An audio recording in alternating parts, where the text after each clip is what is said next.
He rode into town with nothing but a horse, a handful of coins, and a reputation that made decent folks cross the street to avoid him. Caleb Stone was a wanted man. Not for what he did, but for what powerful men said he did.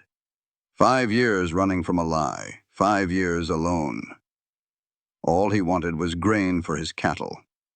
What he found was a woman with secrets darker than his own, a dying marshal with evidence that could set him free, and a choice that would either clear his name or get them both killed. This is a story about two broken people who had every reason to give up, but found each other instead. Sometimes the thing you need most finds you when you stop looking for it. Home is not a place. Home is the person who sees your scars and stays anyway. This story reminds us that our past does not define our future. No matter how far you have fallen, no matter how many years you have spent in darkness, redemption is always possible. Love does not require perfection. It requires honesty, courage, and the willingness to stand beside someone through the storm. If you believe in second chances, drop a comment and tell me what part of Caleb and Clara's journey touched your heart the most. If this story moved you, hit that like button and share it with someone who needs to hear that it is never too late to start over. And if you want more stories about love, courage, and the wild frontier, subscribe and turn on notifications so you never miss a new tale.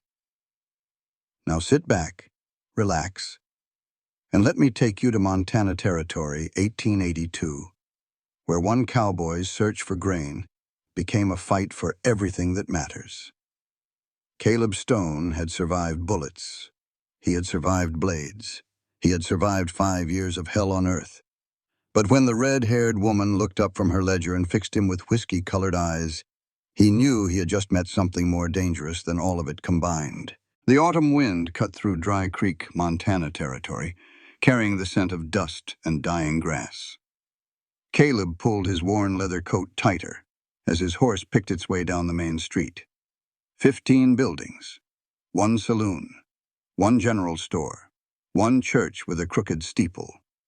This was the kind of town where everyone knew everyone, and strangers got noticed fast. He felt the stares before he saw them. A woman pulling laundry from a line stopped mid-motion. 2 old-timers on the mercantile porch went quiet. A young boy pointed before his mother yanked his arm down. Caleb was used to it. 5 years of drifting taught a man to ignore the weight of suspicious eyes. He needed grain. That was all. His new ranch sat 10 miles east, and winter was coming hard. 15 head of cattle would not survive without feed, and he would not survive without those cattle. This was his last chance, his last dollar, his last hope for something resembling a normal life. The sign read, "Hendrick's Grain and Supply." Caleb tied his horse to the post and pushed through the door. A bell chimed overhead. The smell hit him first, flour and dried corn and something sweeter underneath, like wildflowers pressed between book pages. The store was small but organized, sacks of grain stacked neat against one wall, tools hanging from pegs, jars of preserves lined up like soldiers on wooden shelves. And behind the counter stood the woman. She was not beautiful in the way town girls usually were, all soft curves and practiced smiles. This one had sharp edges. Auburn hair pulled back but escaping in wisps around her face, freckles scattered across her nose, ink stains on her fingers where she gripped a pencil over an open ledger. But it was her eyes that stopped him cold. Amber brown, the color of good whiskey, and holding shadows that matched his own. She looked up. She did not flinch. She did not step back. She just studied him like she was calculating the sum of his worth and finding the math interesting. "Grain or bran, mister?" Her voice was steady. No fear in it. Caleb could not remember the last time someone had looked at him without fear. "Both," he said. 500 pounds of grain, 200 of bran. Delivered if you can manage it." She wrote the numbers without hesitation. "That is a sizable order. Your ranch nearby? 10 miles east. The old Morrison place." Something flickered in her eyes. Recognition, maybe. Morrison sold out 6 months back. You are the new owner? I am. She set down her pencil. Delivery will take 2 trips. We are low on stock this week. I can bring the first load tomorrow. Second one by Friday. Caleb nodded. Fair enough. What do I owe you? She quoted a price that was honest. He had expected gouging. Strangers usually got gouged. He was counting coins onto the counter when a door in the back creaked open. An older man emerged, gray-haired and gaunt, leaning heavy on a cane. His face was weathered like old leather, but his eyes were sharp, lawman eyes. Caleb recognized them immediately. The old man recognized him too. For a long moment, neither spoke. The woman looked between them, tension gathering in her shoulders. Then the old man nodded slowly. Caleb Stone. Been a long time. Marshall Hendricks. Caleb kept his voice neutral. I heard you retired. Retired and relocated. Hendricks coughed, the sound wet and rattling. This is my daughter Clara. She runs the store now. Clara. The name fit her, sharp and clear. Hendricks studied Caleb with those knowing eyes. A man has got a right to start over, he said quietly. Even men the world has decided to give up on. Caleb did not know what to say to that. He finished counting his payment and pushed the coins across the counter. Tomorrow then, he said to Clara. She nodded. Do not take the canyon road after dark, Mr. Stone. There have been wolves lately. The way she said it told him she did not mean actual wolves. Caleb tipped his hat and walked out into the fading afternoon light. He mounted his horse and pointed it toward home, but his mind stayed in that store. On the old marshal who should have turned him in but did not. On the woman who should have feared him but did not. On the shadows in her whiskey-colored eyes that looked so much like his own.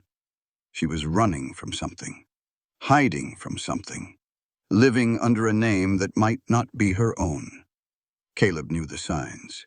He had spent 5 years perfecting the art of running. He clicked his tongue and urged his horse faster. The canyon road lay ahead, and despite the warning, he took it anyway. A man who had survived what he survived did not fear wolves, not the 4-legged kind anyway. The real predators walked on 2 legs, and something told him they were circling this little town like buzzards waiting for something to die. He just did not know yet that the something was him, or her, or maybe both of them together. The sun sank behind the mountains, and Caleb Stone rode toward a future he could not yet see, carrying the image of a red-haired woman with sad eyes, who looked at him like he was something other than a killer. For the first time in 5 years, he wondered if maybe he was. Clara Hendricks did not believe in fate. Her mother had believed in fate, and look where that got her. Dead in a burning farmhouse with her husband and her dreams. But watching Caleb Stone ride off into the sunset, Clara remembered what her father once said. Some people show up right when you need them, even if you do not know you need them yet. Problem was, she was not allowed to need anyone. She closed the ledger and stared at the numbers without seeing them. Her hands were steady. They had learned to be steady a long time ago, back when a 16-year-old girl crawled out from under a grain shed floor and found her whole world turned to ash and blood. Emma Bennett died that night. Clara Hendricks was born from the ashes. The bell over the door chimed. Clara looked up, expecting a customer. Instead, she found Deputy Marcus Cole filling the doorway like a storm cloud in a badge. Cole was the kind of man who wore his authority like a weapon. Tall and thick through the shoulders, with mean little eyes set too close together, and a smile that never reached them. Afternoon, Miss Hendricks. He let the door swing shut behind him. I see you had a visitor. Clara kept her expression neutral. I have many visitors, Deputy. This is a store. That one was not here for grain. Cole moved closer, his boots heavy on the wooden floor. That was Caleb Stone. You know who he is? A rancher, Clara said evenly. He placed an order. He is a killer.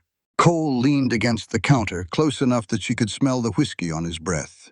Shot his own partner 5 years back. Deputy Marshal just like him. Put a bullet right between his eyes. Clara did not react. Whatever darkness lived in Caleb Stone, she had seen worse. "That true?" she asked. "True as scripture." Cole's smile turned ugly. Man like that should not be anywhere near decent folk, especially not pretty young women all alone in a store. "I am not alone. My father is right through that door." Cole glanced toward the back, then shrugged. "Old man can barely stand. What is he going to do if Stone decides to help himself to more than grain?" "I imagine I will shoot him." Clara's voice stayed pleasant. "Same as I would shoot anyone who helped himself to what was not offered." Something shifted in Cole's eyes. Surprise, maybe. Or something darker. "Just being neighborly," he said, pushing off the counter. "Warning you about dangerous types. Much obliged." Clara held his gaze until he looked away first. Cole left without buying anything. The bell chimed his departure like a sigh of relief. Clara waited until his shadow passed the window before she let her hand shake. She hated men like Cole. Men who used badges and muscles to take what they wanted and called it justice. She had known men like him her whole life.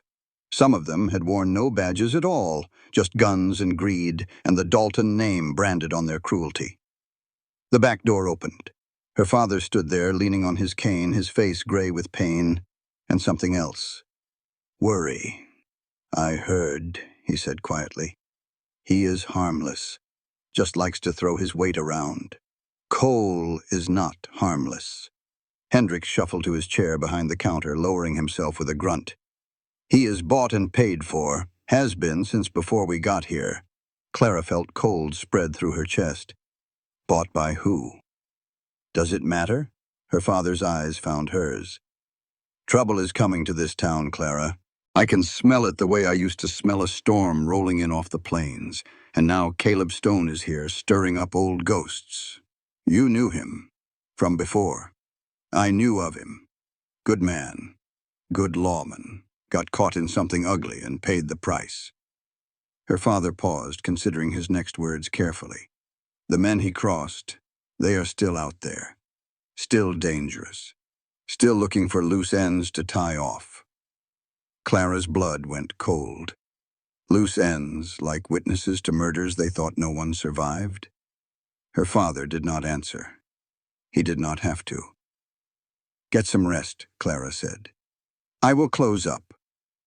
But after her father retired to the back room, Clara did not close up. She stood at the window and watched the street darken, and thought about a cowboy with ice-blue eyes and a scar on his jaw. He was running from something, too. She had seen it in him the moment he walked through her door. That particular kind of exhaustion that came from carrying a weight no one else could see. Maybe that was why she had warned him about the canyon road. Maybe that was why she had not flinched when everyone else did.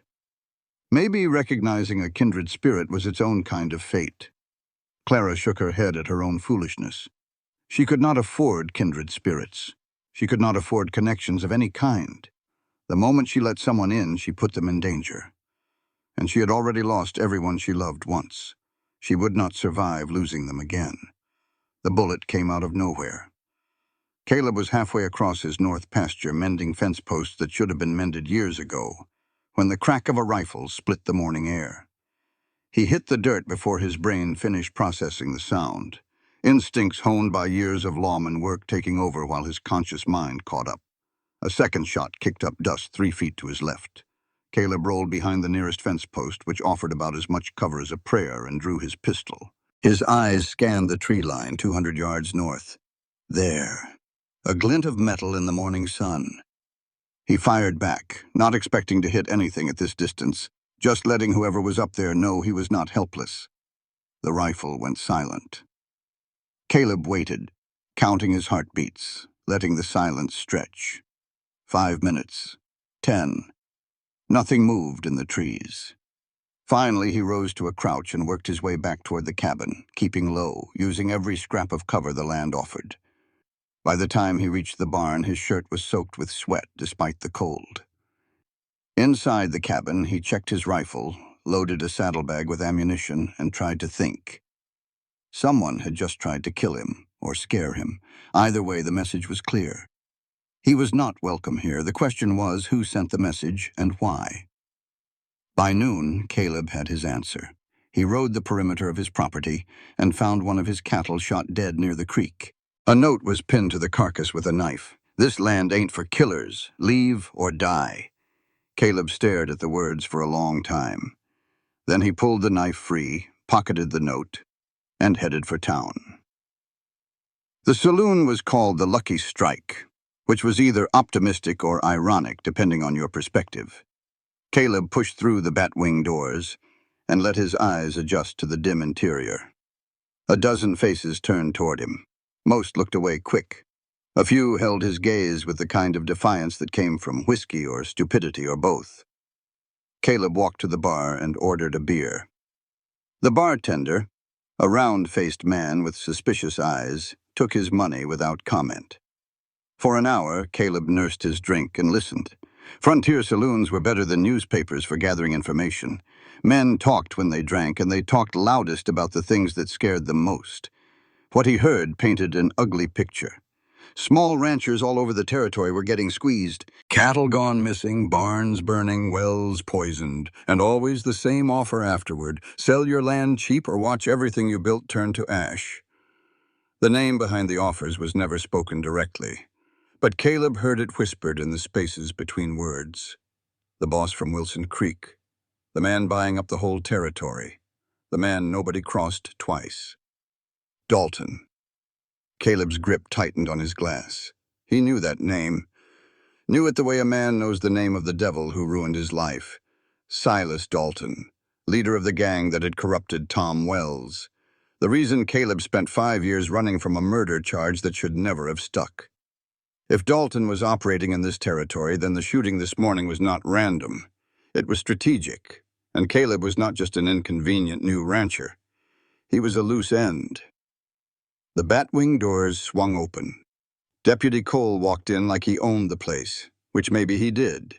His eyes found Caleb immediately. "Well, well," Cole said loud enough for everyone to hear. "The killer himself, drinking with decent folk." Caleb did not turn around. "Just a beer, deputy. No trouble from me. Trouble follows you like a stray dog." Cole moved closer, his hand resting on his gun belt. "Maybe you should move on before it bites someone." Now Caleb did turn, slow and deliberate. He kept his hands visible, away from his weapon. "I bought land here. I aim to work it. That is not against any law I know of." Cole's lip curled. "You put a bullet in your own partner. That is against plenty of laws. I was cleared of those charges. Cleared is not the same as innocent." The saloon had gone quiet. Men edged away from the potential crossfire. Caleb met Cole's glare with the flat calm of a man who had faced worse. "You got something official to say to me, deputy? Say it. Otherwise, I will finish my drink and be on my way." For a moment, Caleb thought Cole might push it. The deputy's hand twitched toward his gun. His jaw worked like he was chewing on something bitter. Then the bartender coughed and said, "Deputy, your usual?" The tension broke. Cole shot Caleb one more poisonous look, then turned toward the bar. "This ain't over, Stone. It never is." Caleb left his beer unfinished and walked out into the afternoon light. His hands were steady, but his mind was racing. Cole was dirty. That much was obvious. The question was whether he was dirty enough to have sent this morning's shooter, or whether he was just a small fish swimming in a much bigger pond. Either way, Caleb needed more information, and there was only one person in this town who might have it. He pointed his horse toward the grain store. Clara was loading a wagon when he arrived. She looked up at the sound of hooves, and something flickered across her face. Surprise, maybe, or relief.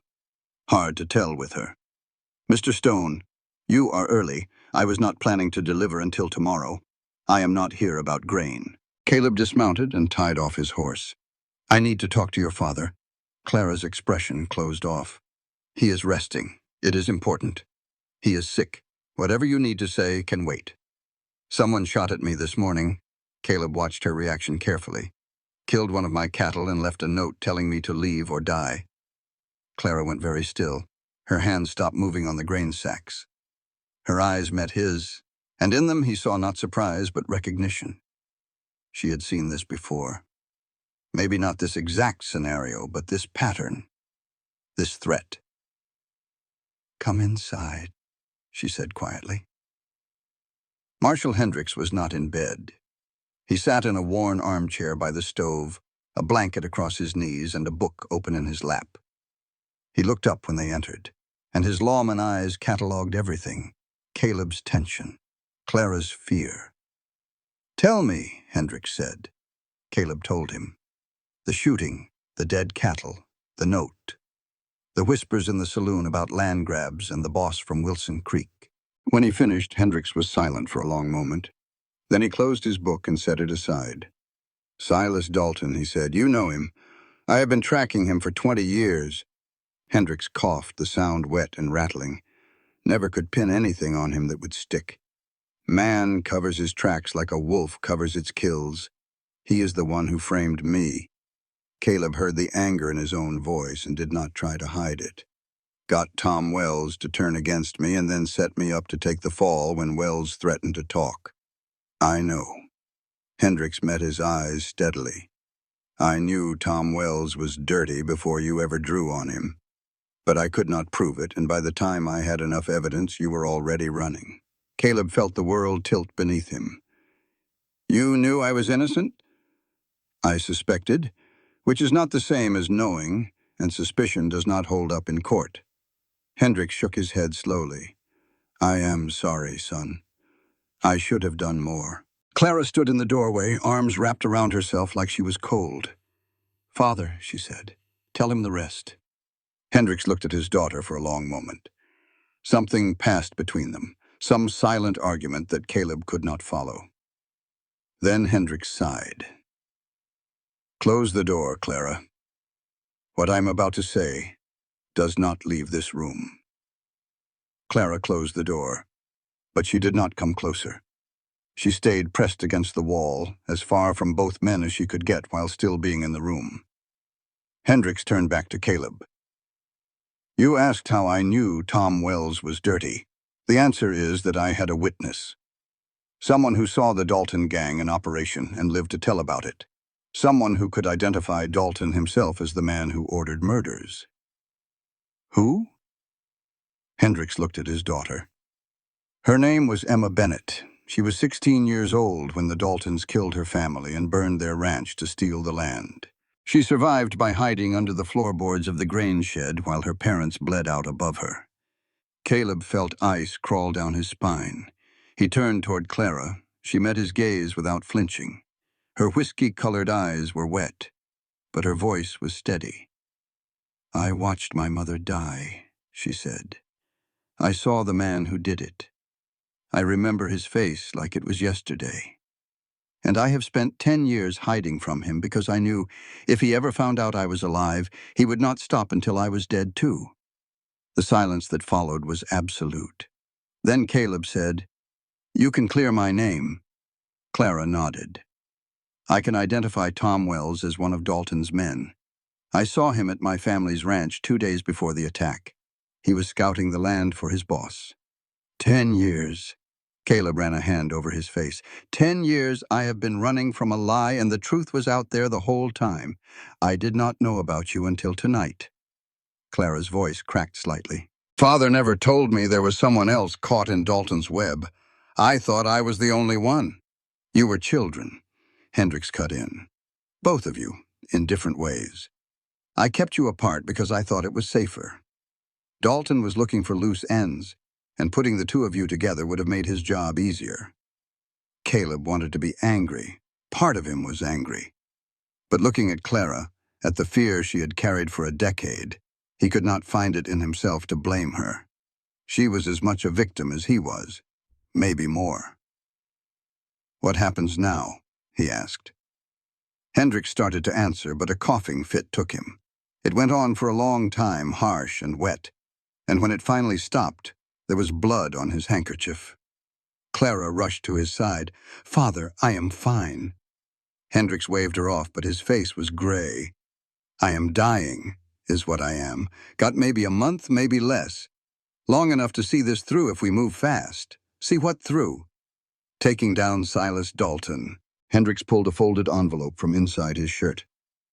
"I have spent 20 years gathering evidence, witness statements, financial records, a paper trail that leads straight to his door." He held up the envelope. "It is all in here. Enough to put him away for life if we can get it to the right people." "Why have you not done it already?" "Because the moment I surface that evidence, Clara becomes a target." Hendricks looked at his daughter with something like desperation. She is the keystone. Without her testimony, it is all just paper. With it, Dalton hangs.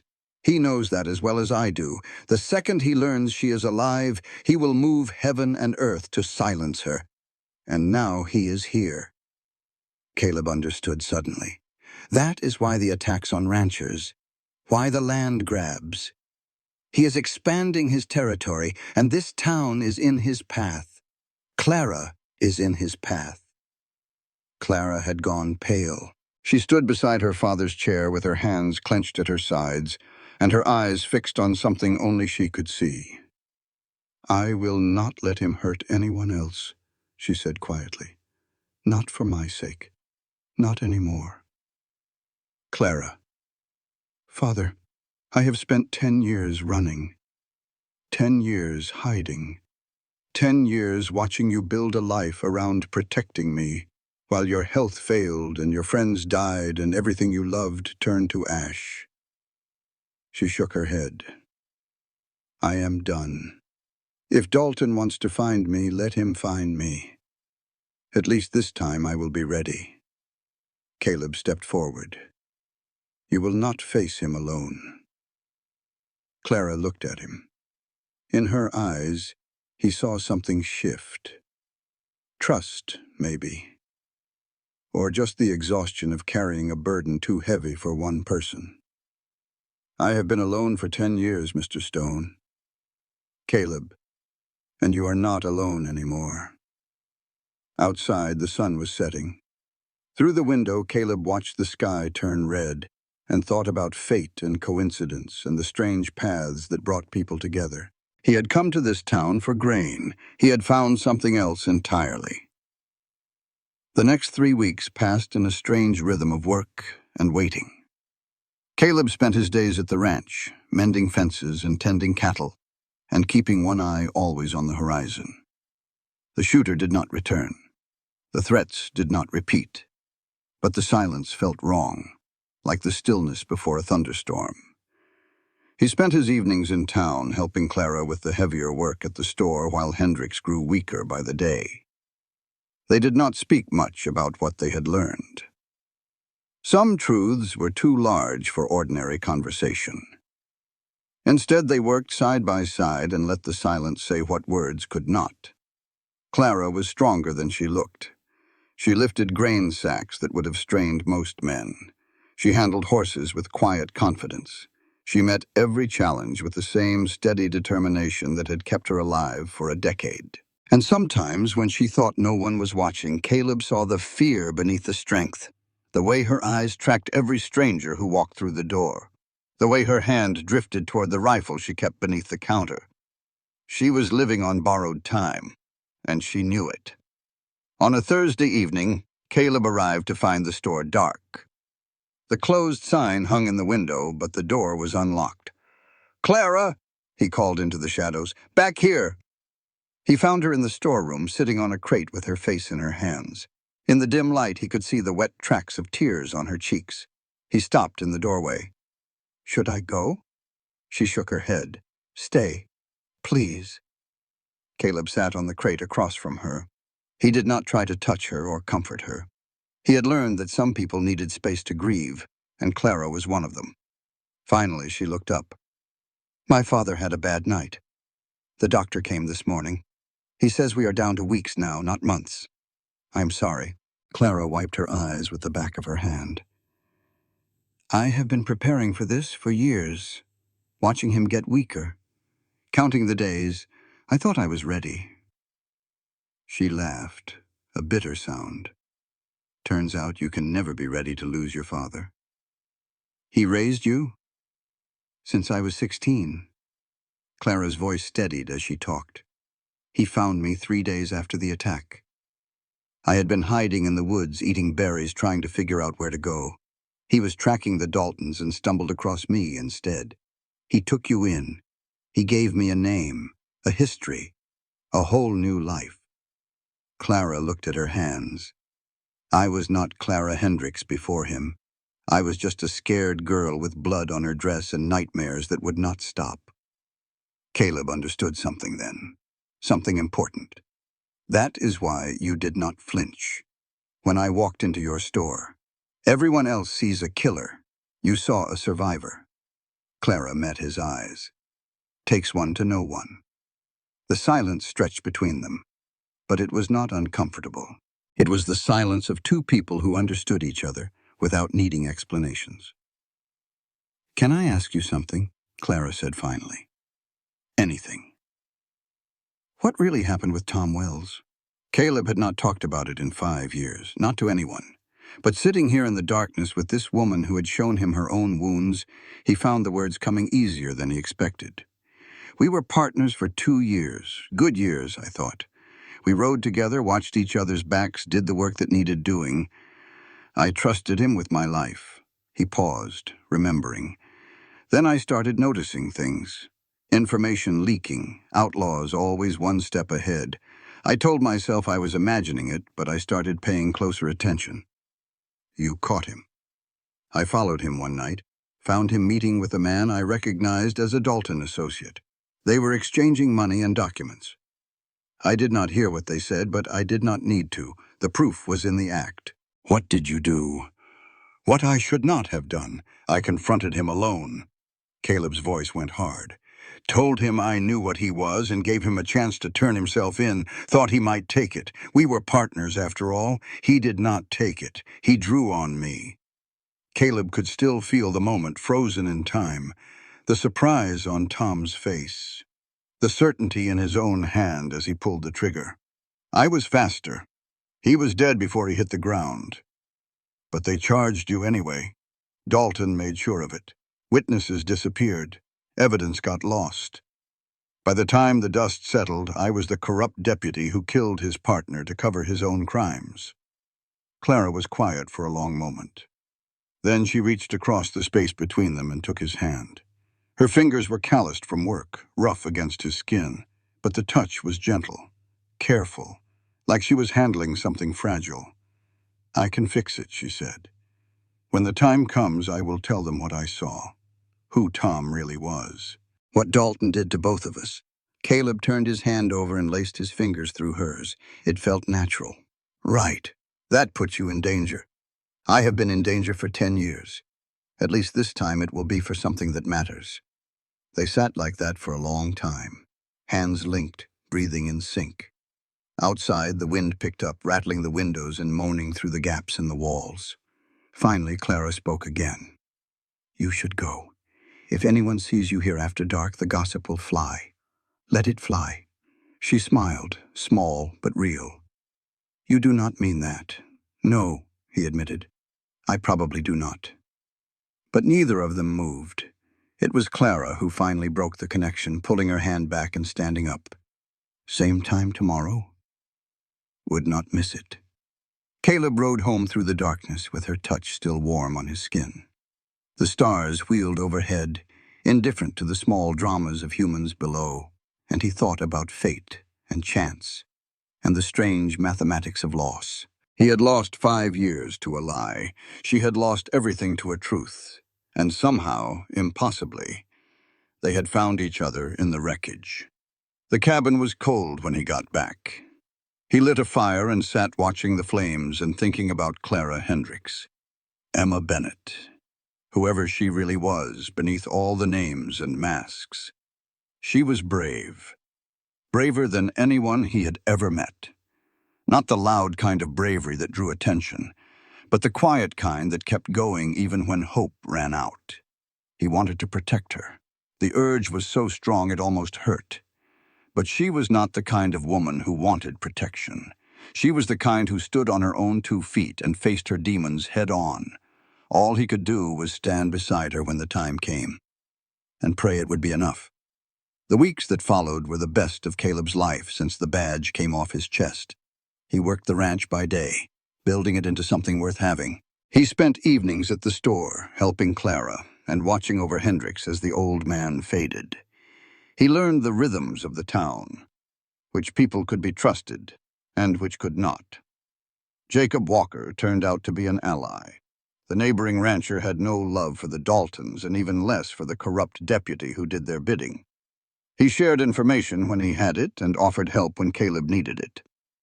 The pieces were falling into place. Evidence gathering, alliances forming, a plan taking shape in the shadows. But time was running out. Hendricks died on a Sunday morning with the church bells ringing in the distance. Clara was at his bedside. Caleb stood in the doorway, close enough to help but far enough to give them privacy. Rusty, Clara's younger sister, knelt on the other side of the bed, holding her father's hand and crying quietly. The old marshal's last words were for Clara. "Stop running, daughter. I am so proud of you. Live." Then he closed his eyes and did not open them again. The funeral was held 2 days later.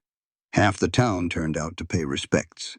Deputy Cole came too, lurking at the back of the crowd with a smile that did not belong at a graveside. Caleb stood apart from the mourners, watching for trouble. None came.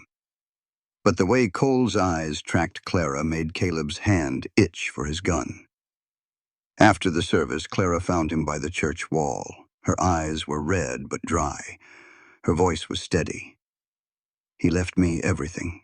The store, the house, the evidence, and the target on your back. That was already mine." She looked toward the horizon, where the mountains rose against the autumn sky. "I sent Rusty to stay with family in Helena for a few weeks. Until this is over. Smart. I do not want her caught in the crossfire." Clara turned back to him. Father left instructions. Where to send the evidence, who to trust, how to make the case against Dalton. He planned everything. Everything except surviving to see it through. He knew he would not. Clara's voice cracked slightly. "He is known for months. He was just holding on long enough to make sure I was ready." "Are you?" She met his eyes. "No, but that does not mean I will not do it anyway." Caleb nodded. "Whatever comes next, you do not face it alone." "I know. And that, more than anything else, is what my father gave me. He gave me you." The words hung in the air between them, heavy with meaning. Neither was quite ready to name. Then Clara stepped forward and kissed him.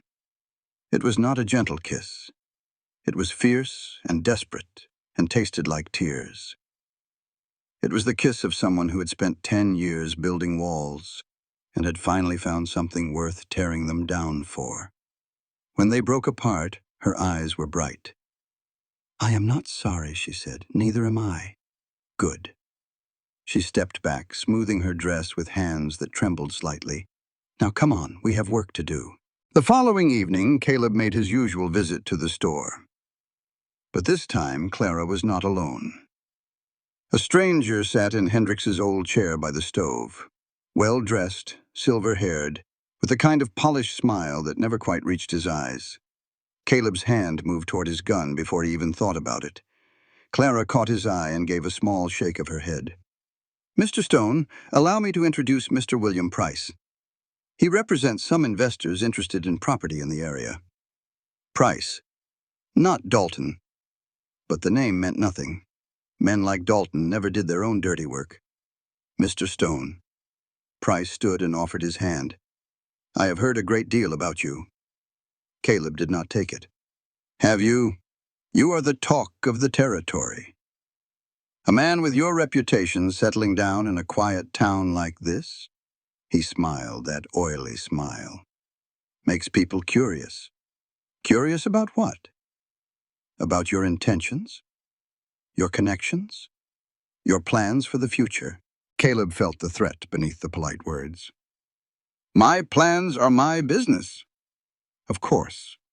Price smoothed his jacket with manicured fingers. I was just leaving anyway. Miss Hendricks, I hope you will consider my offer. The store must be quite a burden for a woman alone.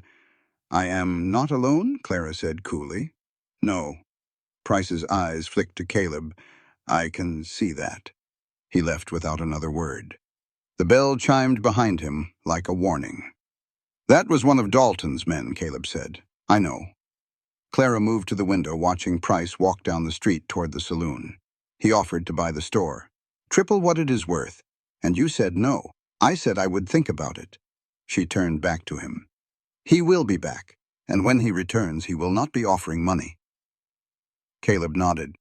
We need to move faster. We need to move now. Clara pulled an envelope from beneath the counter. Father's evidence. I finished organizing it last night. Everything we need to bury Dalton is in here. Then we take it to Helena. Tonight. No. Caleb blinked. What? If we run now, we are running forever. Clara's jaw was set, her eyes blazing. Dalton will know I am the witness. He will hunt me to the ends of the earth. The only way this ends is if we end it here.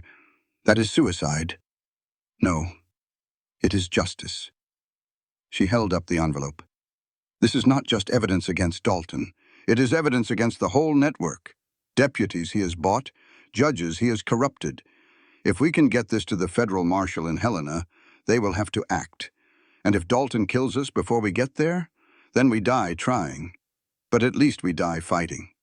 Caleb looked at her standing there with fire in her eyes and courage in her spine, and he knew he would follow her anywhere, even into hell.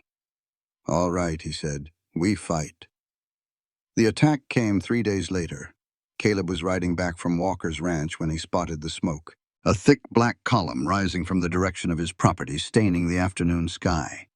He pushed his horse hard, heart hammering, prayers he did not know he remembered falling from his lips.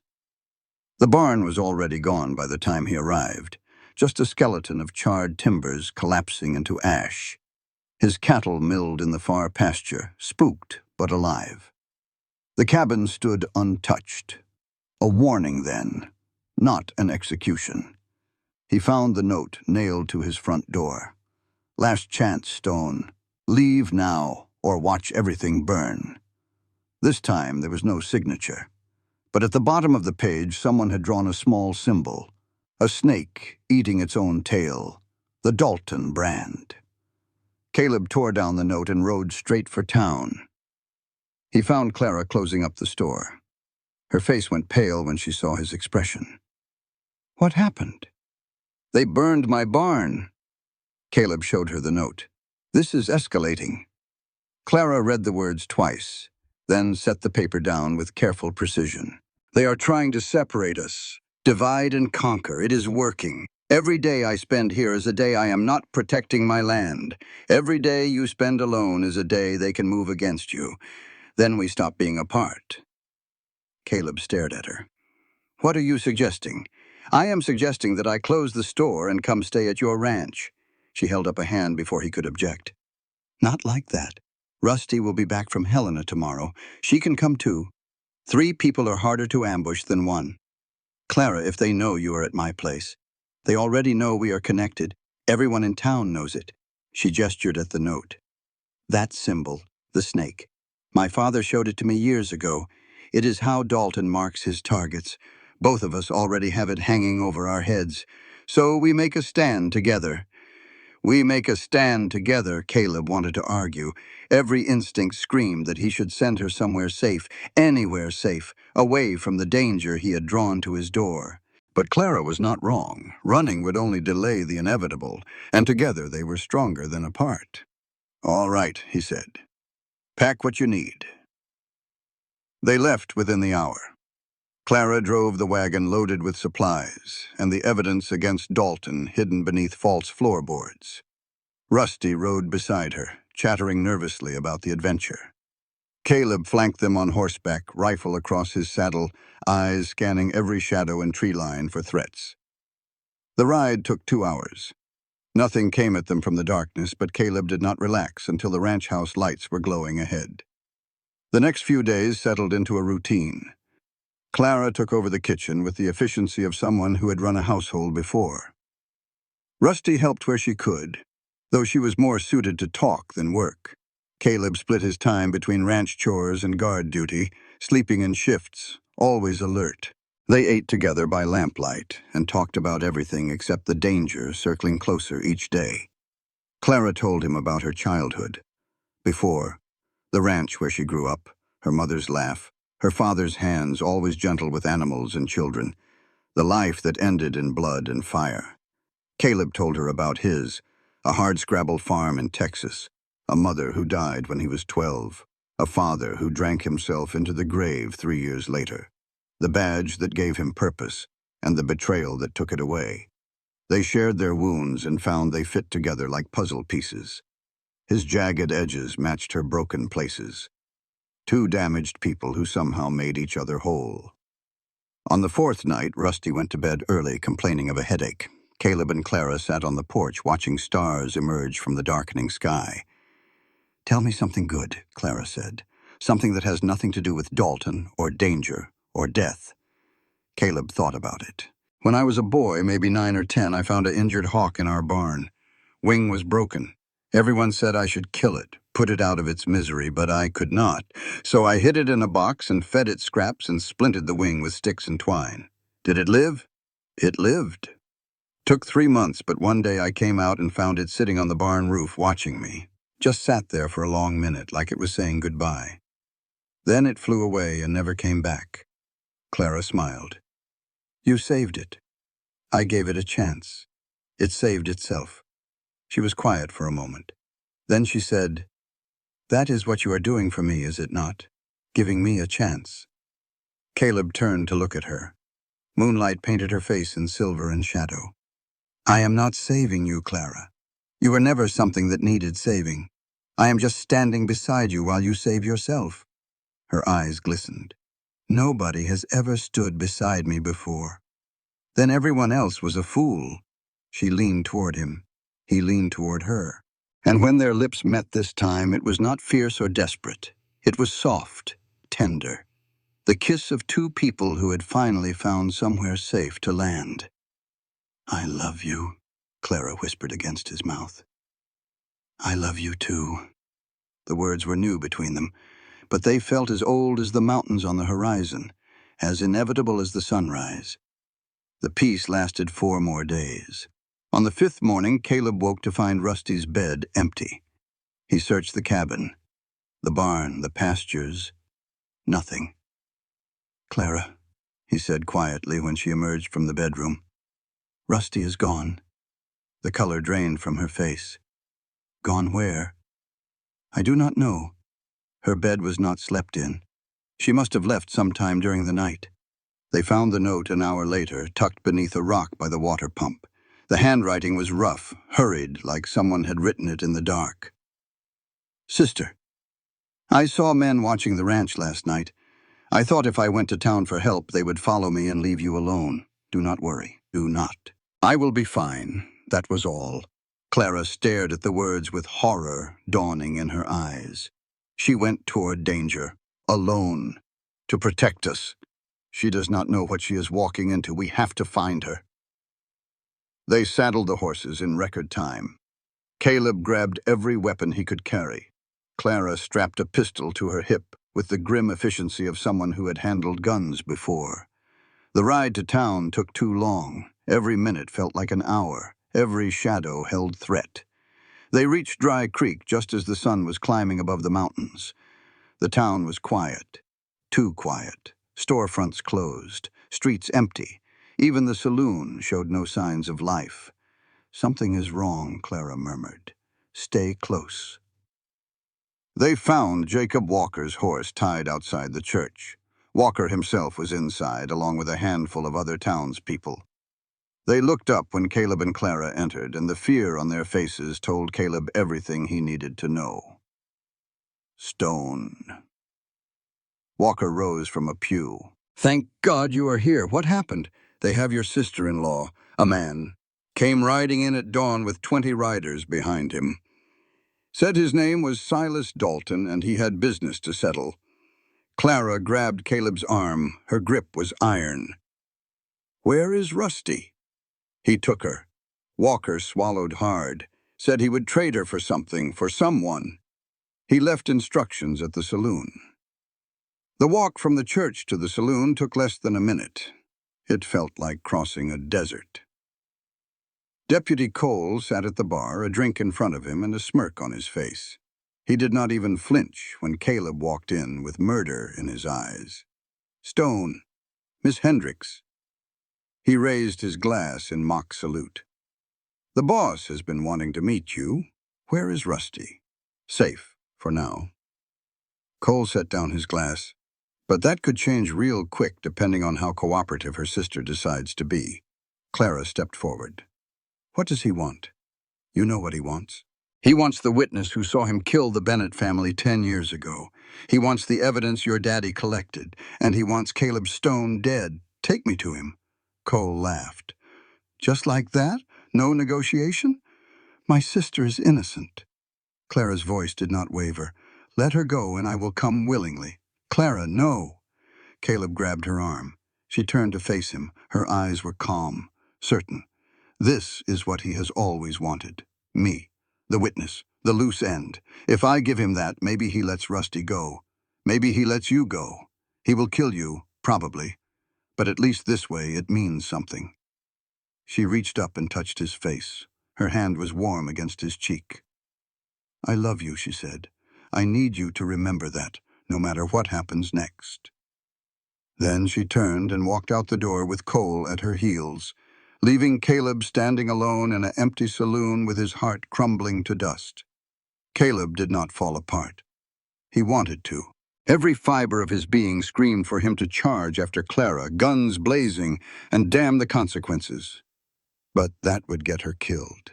Get Rusty killed. Get everyone killed except Dalton, who would slip away into the shadows and keep on destroying lives from the darkness. No, if Caleb was going to save Clara, he needed to be smarter than that. He found Walker outside the saloon. "I need men. Good men. Men who are not afraid of Dalton." Walker shook his head. "You are talking about going up against 20 riders. That is suicide. I am talking about justice." Caleb met his eyes. "Dalton has been squeezing this territory for years, stealing land, burning ranches, killing anyone who stands in his way. How many more people have to suffer before someone fights back?" Walker was silent for a long moment. Then he said, "There are maybe 6 men in this town I would trust in a gunfight. 8 if you count me and you. Then we find 2 more." The next 3 hours were a blur of whispered conversations and hurried planning. Walker knew which men had grudges against Dalton. Caleb knew how to appeal to their sense of justice, or failing that, their sense of self-preservation. By noon, they had 12 volunteers, farmers and ranchers and shop owners who had lost too much to stay silent any longer. Not soldiers, not gunfighters, but men with rifles and the will to use them. It was not an army, but it might be enough. The message came at sunset. A rider appeared on the edge of town carrying a white flag and a folded paper. He delivered it to Walker and rode away without speaking. Caleb read the words with ice forming in his gut. "Clara Bennett comes to Wilson Creek alone before dawn. Trade your life for your sister's." The ultimatum was clear. Clara for Rusty. One life for another. Except Caleb knew better than to trust anything Dalton promised. "She will go," Walker said. "You know she will. She does not have to." Caleb crumpled the paper in his fist. "We hit them tonight. Before dawn. Before they expect us. Wilson Creek is 20 miles away. You want to ride through the night with a dozen untrained men and attack a fortified position in the dark? Number 1. I want to ride through the night with a dozen angry men and catch Dalton with his pants down." Caleb smiled grimly. "He thinks Clara is coming alone and defenseless. He thinks I am sitting here feeling sorry for myself. He has no idea what is about to hit him. It was a gamble, a desperate, reckless gamble with Clara's life in the balance. But it was the only play Caleb had left." They rode out at midnight, 12 men on horseback, moving quiet through the darkness, guided by starlight and determination. Caleb took point, leading them along trails he had learned in his martial days. Ways to move unseen, ways to approach without being detected. The miles passed in tense silence. Every snap of a twig sounded like a gunshot. Every shadow could have been an ambush. But they made it through. Wilson Creek appeared as a cluster of lights in the valley below. A small town, not unlike Dry Creek, except this one belonged entirely to Silas Dalton. His bank dominated the main street. His men patrolled the roads. His will was law. Caleb led his men to a ridge overlooking the town and called a halt. There. He pointed to a large house at the far end of the street. That is where Dalton conducts his business. If Clara and Rusty are anywhere, that is where they will be. So we ride in and take it? No. We wait. Caleb checked his rifle. Dalton is expecting Clara at dawn. He will have men watching the roads, but he will not expect us to come from the hills. We wait until first light when they are focused on the road and we hit them from behind. It was not much of a plan, but it was better than nothing. The hours crawled by. Caleb kept watch on the town below, counting guards, memorizing patrol patterns, mapping escape routes in his head. Walker came to sit beside him as the sky began to lighten. "You love her," he said. It was not a question. More than I knew it was possible to love someone. Then you understand what is at stake. Caleb nodded. If this goes wrong, a lot of people die. And if it goes right? Then maybe, for the first time in 10 years, the good guys win. The first pink fingers of dawn were touching the mountains when Caleb gave the signal.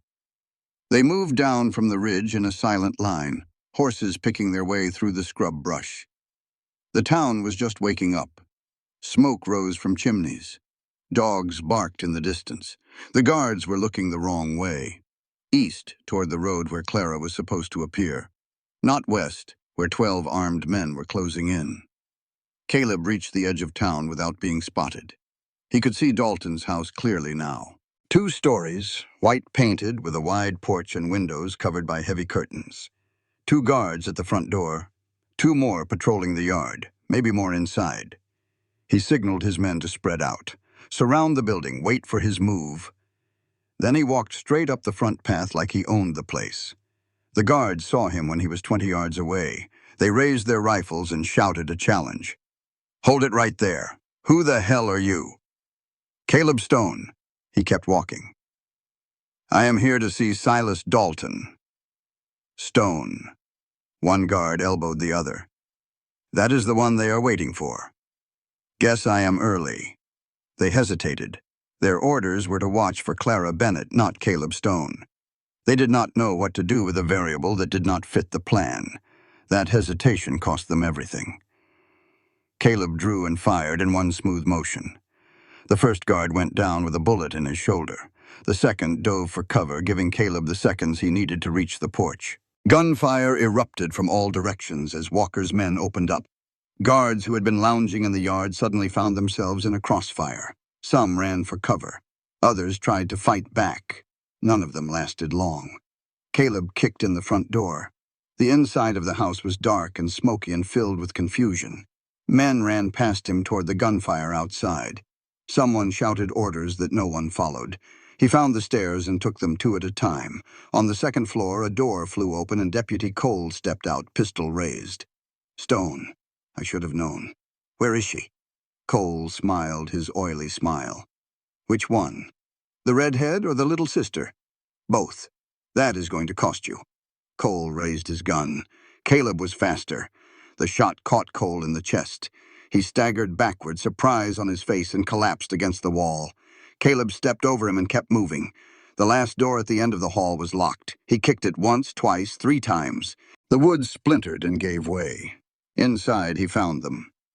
Clara sat in a chair by the window, hands bound, face bruised but defiant. Rusty was huddled in the corner, terrified but unharmed. And standing behind them, pistol pressed to Clara's head, was Silas Dalton. He was older than Caleb expected, silver-haired and sharp-featured, with cold eyes that held no emotion at all. "Mr. Stone," Dalton's voice was pleasant, almost conversational. "I was expecting you eventually, though I admit, not quite this soon. Let them go." "Or what? You will shoot me?" Dalton pressed the gun harder against Clara's skull. "I do not think so." Clara's eyes found Caleb's. She was scared. Of course she was scared. But beneath the fear was something else. Trust. "I know what you are thinking," Dalton said. "You are thinking you can talk your way out of this, negotiate some kind of trade. But here is the truth, Mr. Stone. I did not come all this way to negotiate. I came to tie off loose ends." He cocked the pistol. Clara moved. She threw herself sideways, knocking Dalton's arm off target just as the gun fired. The bullet smashed into the wall an inch from her head. Caleb did not hesitate. He raised his rifle and pulled the trigger.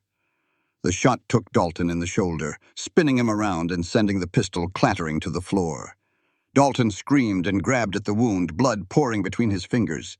Clara scrambled away. Rusty ran to her sister's arms.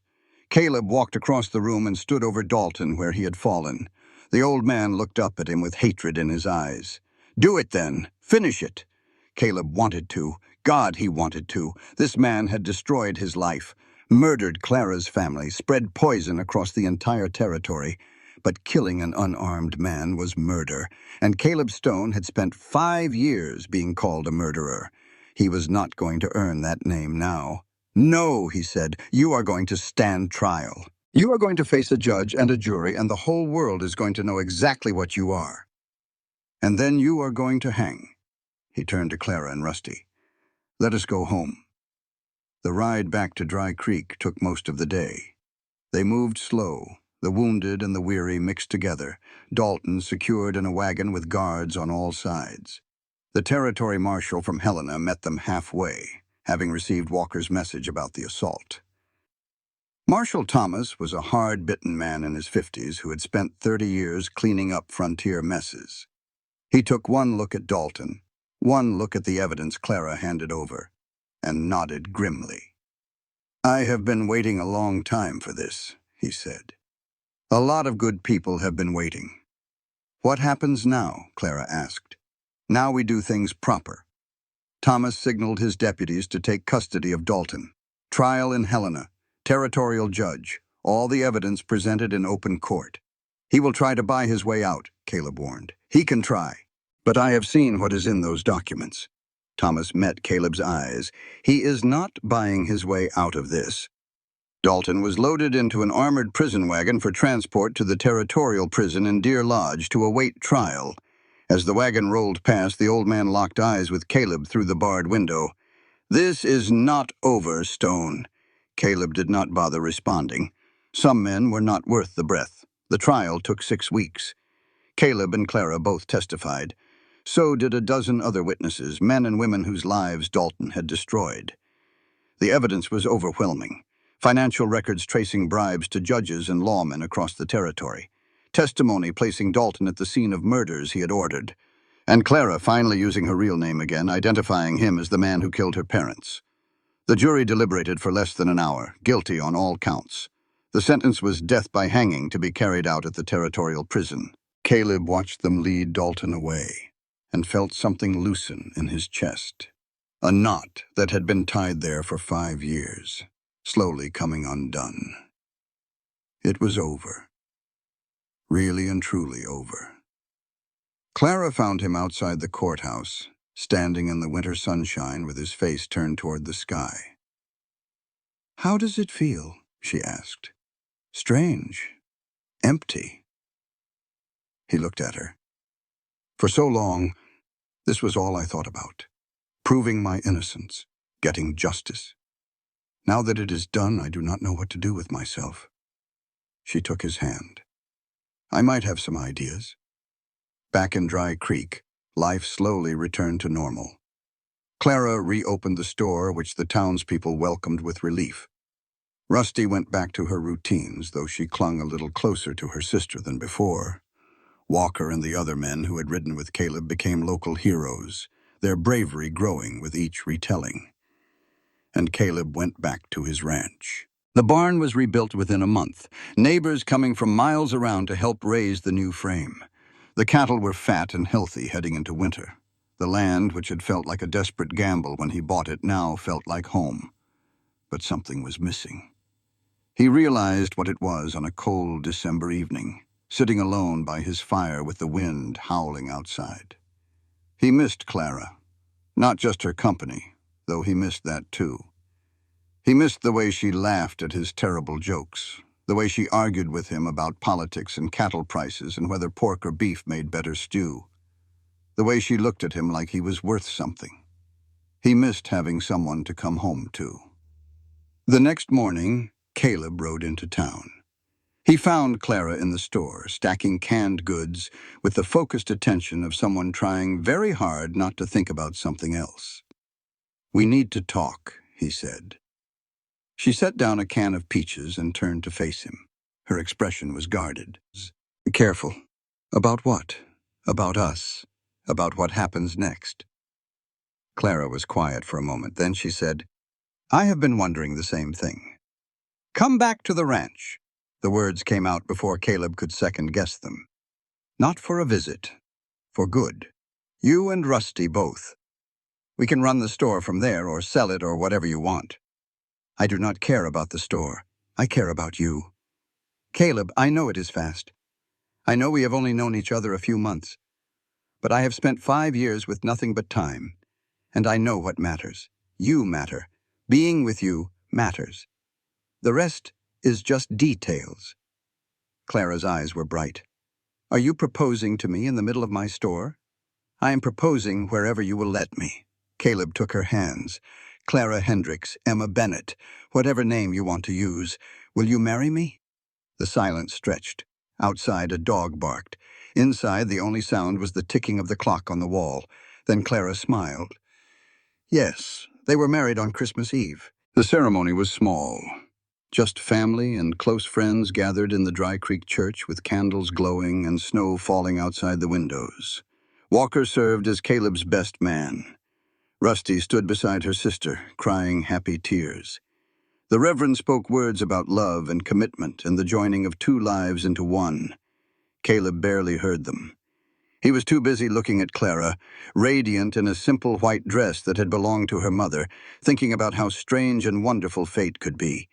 He had ridden into this town for grain. He had found something infinitely more precious. When the Reverend pronounced them man and wife, Caleb kissed Clara with the tenderness of a man who had finally found his way home. The reception was held in the saloon, which Walker had decorated with evergreen branches and red ribbons. There was dancing and drinking, and more laughter than Dry Creek had seen in years. At some point during the celebration, Clara pulled Caleb aside. "I have something for you." She pressed a small object into his hand. Caleb looked down and felt his breath catch.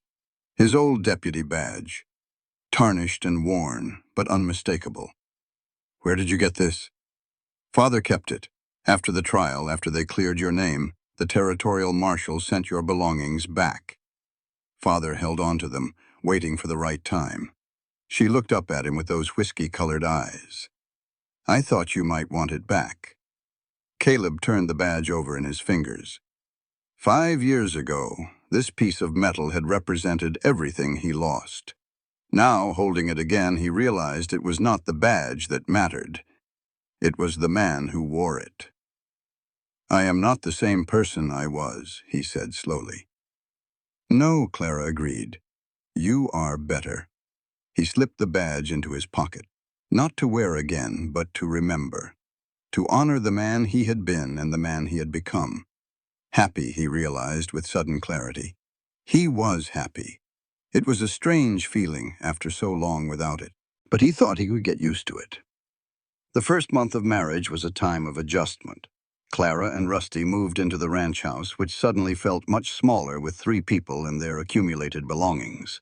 They argued about furniture placement and meal schedules and whose turn it was to feed the chickens. They also learned each other in deeper ways. Clara told Caleb about the nightmares that still woke her sometimes. The fire, the blood, her mother's screams. He held her through them and did not try to fix what could not be fixed, just let her know she was not alone. Caleb told Clara about his own demons, the guilt that still gnawed at him for Tom Wells, even knowing the truth, the years of loneliness that had convinced him he did not deserve connection. She listened without judgment and reminded him when he forgot that he was worthy of love. They built something together, not just a ranch or a home, but a life. A partnership based on trust and honesty and the kind of love that survivors recognize in each other. Rusty announced her engagement to a young man from Helena in February. Clara cried. Caleb pretended not to be relieved about having the house to themselves. Spring arrived with wildflowers and warm rain and the promise of new beginnings. And in late March, Clara told Caleb she was carrying his child. He stared at her for a long moment, certain he had misheard. A baby? Clara nodded, her smile tremulous and joyful and scared all at once. Are you happy? Happy did not begin to cover it. Caleb pulled her into his arms and held her tight, thinking about all the roads that had led to this moment. The pain and the loss and the years of wandering. The town he had stumbled into looking for nothing more than grain. He had found a family instead. I love you, he whispered into her hair. I love you so much. I love you too. Outside the window, the mountains stood eternal against the blue sky. The ranch spread out before them, green with new grass, alive with possibility. And Caleb Stone, who had spent 5 years believing he would never have anything worth keeping, finally understood what home really meant. It was not a place. It was not 4 walls and a roof. It was the person you chose to share your life with. It was love. The letter arrived on a Tuesday morning in early April. Clara was sorting through the mail while Caleb worked on expanding the corral. She recognized the official seal of the territorial court before she even opened it. Her hands trembled as she read the words inside. Caleb! He looked up from his work, saw her face, and came running. What is it? What is wrong? She handed him the letter without speaking. Dalton had escaped. The details were sparse. A guard bribed, a door left unlocked. By the time anyone noticed, Silas Dalton was gone, vanished into the night like the snake he was. The territorial marshal was organizing a search. Pauses were combing the hills. Every road was being watched. But Caleb knew, with a certainty that turned his blood to ice, exactly where Dalton was heading. He is coming here. Clara nodded. She looked calm, but Caleb could see the fear beneath the surface. The old fear, 10 years deep. What do? We get you somewhere safe. Helena. Or further, somewhere he cannot find you. No, Clara. I said no. She met his eyes with fierce determination. I am done running, Caleb. I ran for 10 years and it did not solve anything. If Dalton wants to finish this, we finish it here. You are pregnant. I know. Her hand moved to her belly.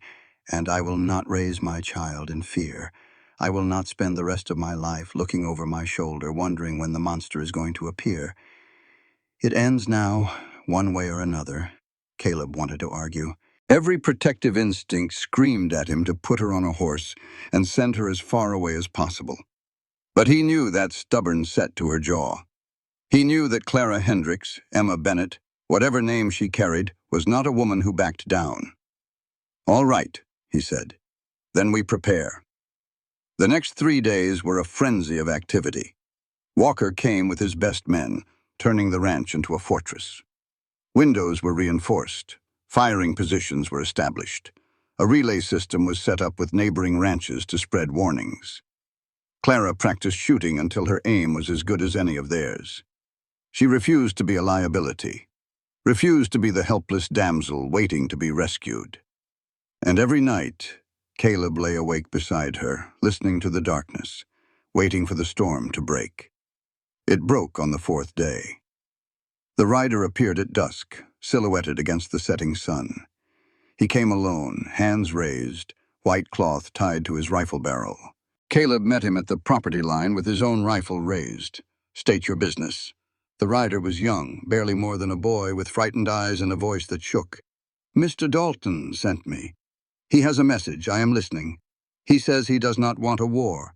He says he just wants what was taken from him, the woman who testified against him. Give her up and he will let everyone else live." Caleb's finger tightened on the trigger. "You can tell Dalton to go to hell.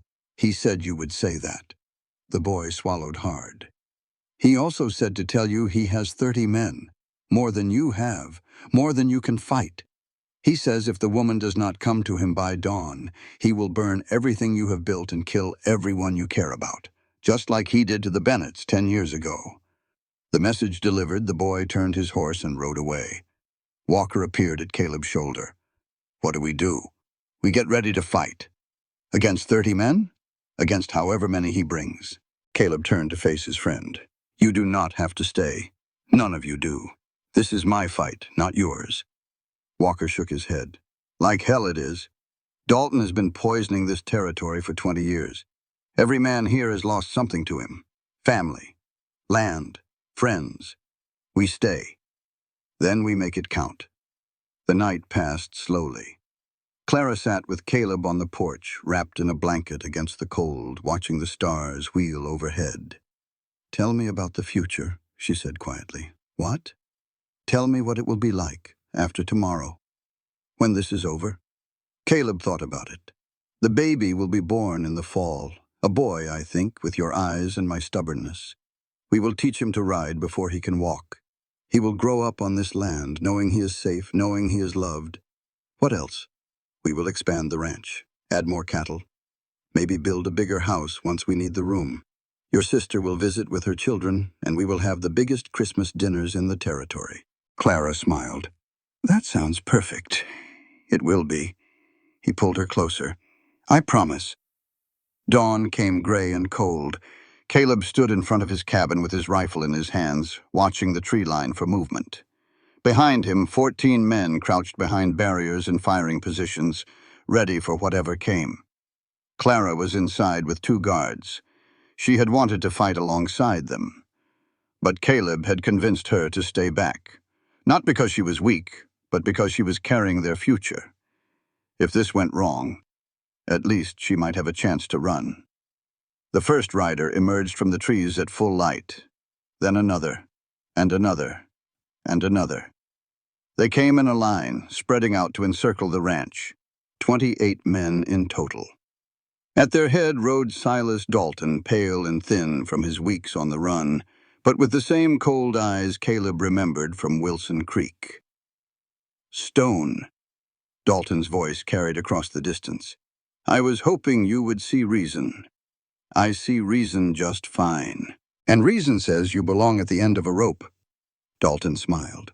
"Always the lawman, even without a badge." "Very well, if that is how you want it." He raised his hand. His men raised their weapons. Caleb fired first. The shot took one of Dalton's men in the shoulder, knocking him from his horse. Then all hell broke loose. Gunfire erupted from every direction. Caleb's men fired from their positions, picking off riders as they charged. Dalton's men fired back, bullets splintering wood and kicking up dirt. Caleb worked his rifle with mechanical precision. Sight, fire, lever, repeat. Men fell on both sides, the air filling with smoke and screams and the thunder of hooves. A bullet grazed his arm, burning like fire. He ignored it and kept shooting. The first wave of attackers broke against the ranch's defenses. Men retreated, regrouped, came again. Walker went down with a wound to the leg, but kept firing from where he lay. It was chaos. It was hell. And then Caleb saw Dalton making for the cabin. The old man had slipped through the fighting, using his own men as cover. He was almost to the door. Number Caleb dropped his rifle and ran. He caught Dalton just as the man reached the porch. They went down hard, rolling across the frozen ground, fighting for the pistol in Dalton's hand. Dalton was old but desperate. He fought with the strength of a man who had nothing left to lose. His fist caught Caleb in the jaw, snapping his head back. The pistol came up. Caleb grabbed the barrel and twisted. The gun fired, the bullet going wide. And then Caleb had the weapon. He pressed it to Dalton's chest. "You lose." Dalton looked up at him with hatred in his eyes. "Someday someone will do to you what you have done to me. Mark my words, Stone. Justice always comes around. You would know." Caleb pulled the trigger. The battle was over within minutes of Dalton's death. His men, seeing their leader fall, scattered into the hills. Walker's men gave chase, rounding up survivors for the territorial marshal to deal with. Caleb stood over Dalton's body, breathing hard, watching the light fade from those cold eyes. He felt nothing. No triumph. No satisfaction. Just exhaustion and relief and the overwhelming need to hold his wife. He found Clara in the cabin, pistol in hand, standing over an unconscious attacker who had tried to come through the window. "You could have shot him," Caleb said. "I did," Clara smiled. "He just was not dead yet." Caleb laughed. It felt strange, laughing over a battlefield, but he could not help it. "Come here." She came. He held her, and for a long time neither of them said anything at all. That night, after the wounded were tended and the dead were buried, and the territorial marshal had come and gone with his prisoners, Caleb and Clara sat on their porch and watched the sun set over the mountains. "It is over," Clara said. "Really over this time." "Yes. What happens now? Now we live. Now we—" Caleb took her hand. "We raise our children. We grow old together. We let the past stay in the past." Clara leaned her head against his shoulder. "I like the sound of that. So do I." The stars came out one by one, scattered across the velvet sky like promises, and in the warmth of each other's arms, two survivors finally found peace. Summer came to Montana Territory in a blaze of wildflowers and warm wind. The ranch thrived under Caleb's care. The herd had grown to 50 head, with calves arriving regularly. The expanded barn stood sturdy and new against the blue sky. The fences stretched straight and true across pastures thick with grass. And in the cabin, Clara's belly grew round with new life. She spent her days preparing for the baby, sewing tiny clothes, arranging a cradle Walker had carved from local pine, reading every book about childbirth she could find, which was not many in frontier Montana. Caleb watched her with wonder. He still could not quite believe this was his life. The woman he loved, the home they had built, the child on the way. Sometimes he woke in the night just to make sure she was still there, still real. "Are you staring at me again?" Clara asked one evening, looking up from her needlework. "Maybe. It is creepy, you know. I cannot help it." Caleb crossed the room and knelt beside her chair. "You are the most beautiful thing I have ever seen. I am enormous. You are perfect." She smiled and ran her fingers through his hair. "I love you. I love you too." The summer passed in a haze of work and waiting. Rusty visited with her new husband, a kind-eyed merchant from Helena who clearly adored her. They talked about business and babies and the future, all the normal things families talked about. Normal. Caleb had spent so long running from his past that he had forgotten what normal felt like. Now, surrounded by people who cared about him, building something that mattered, he remembered. News came in September that the last of Dalton's men had been captured and sentenced. The territorial prison was full of people who had once made life miserable for honest folk across Montana. And the name Dalton, which had once been whispered with fear, became just another cautionary tale. A reminder of what happened to men who thought they were above the law. The baby came on the first day of October. It was a boy, just as Caleb had predicted. Small and red-faced and screaming with healthy lungs, with Clara's auburn hair and Caleb's blue eyes. They named him Thomas, after Clara's birth father, a way of honoring the past while embracing the future. Caleb held his son for the first time and felt something break open in his chest. A door he had not known was closed. A wall he had not known he was hiding behind. "He is beautiful," Clara whispered from the bed. "He is ours. Yes, ours." Caleb looked at his wife, exhausted and radiant, and at the tiny life they had created together. 5 years ago, he had been a broken man with nothing but a horse and a grudge. Now he had everything. "Thank you," he said. "For what? For not giving up on me? For seeing who I could be instead of who I was? For giving me a second chance?" Clara smiled. "You gave yourself the second chance, Caleb. You just needed someone to believe in you." He leaned down and kissed her gently. Outside, autumn painted the mountains in gold and red, and a new chapter of their story was just beginning. 3 years later. Caleb stood on the porch of his ranch house watching the sun set behind the mountains. The land spread out before him, prosperous and peaceful. 100 head of cattle grazed in the far pastures. The barn, rebuilt and expanded twice, stood solid against the evening sky. The house had grown too, additions added as the family expanded. Papa. He turned to find Thomas running toward him, 3 years old and full of energy, with his mother's determined jaw and his father's stubborn streak. Caleb scooped up his son and swung him onto his shoulders. "What is it, little man?" "Mama says dinner is ready, and she says if you do not come now, she is giving your portion to the dog." "Well, we cannot have that." He carried Thomas inside, ducking through the door, greeted by the smell of roasting meat and fresh bread. Clara stood at the stove, one hand on her swollen belly where their second child grew, the other stirring a pot of stew. "About time," she smiled over her shoulder.